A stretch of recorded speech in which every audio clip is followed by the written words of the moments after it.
इन 5 परिस्थितियों में हमेशा मौन रहे।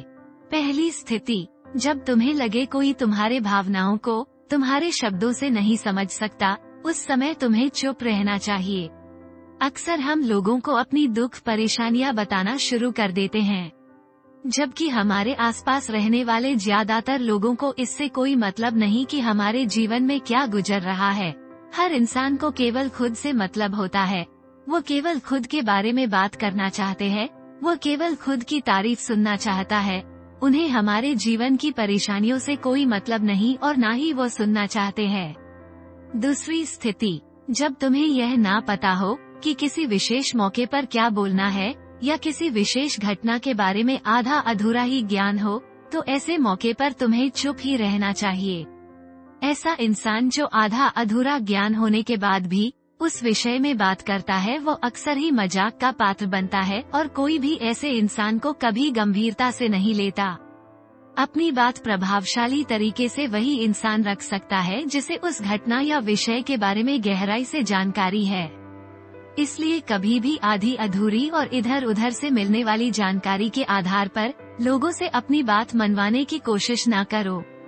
तीसरी स्थिति, गुरु ने कहा, जब कोई इंसान तुम्हारे सामने किसी तीसरे इंसान की बुराई कर रहा हो, तब ऐसी परिस्थिति में तुम्हें चुप रहना चाहिए। तुम्हें कभी भी ऐसी नकारात्मक बातचीत का हिस्सा नहीं बनना चाहिए, क्योंकि आज जो इंसान तुम्हारे सामने किसी तीसरे इंसान की बुराई कर रहा हो, वही कल किसी और के सामने तुम्हारा भी बुराई करेगा।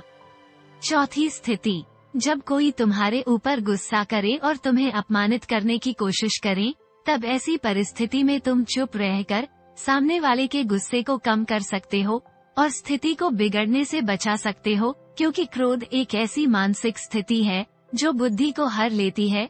इस स्थिति में मनुष्य सोच विचार कर नहीं बोल पाता, जिस वजह अभद्र, अपशब्द व कड़वे वचन ही मुंह से निकलते हैं।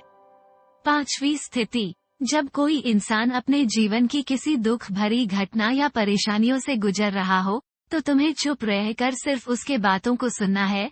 लेकिन ज्यादातर लोग ऐसे होते हैं कि किसी ने उनके सामने अपनी समस्या सुनाई नहीं कि उन्होंने समाधान देना शुरू कर दिया। जबकि कोई इंसान अपना समझकर ही हमसे अपनी परेशानी साझा कर रहा होता है, ना कि वो आपसे किसी सुझाव की उम्मीद से बता रहा होता है। वो बस ये चाहता है हम उसकी पूरी बात ध्यान से सुन लें। जब हम किसी की परेशानी को ध्यान से पूरा सुन लेते हैं तो उस इंसान को एक मानसिक व आत्मिक शांति मिलती है।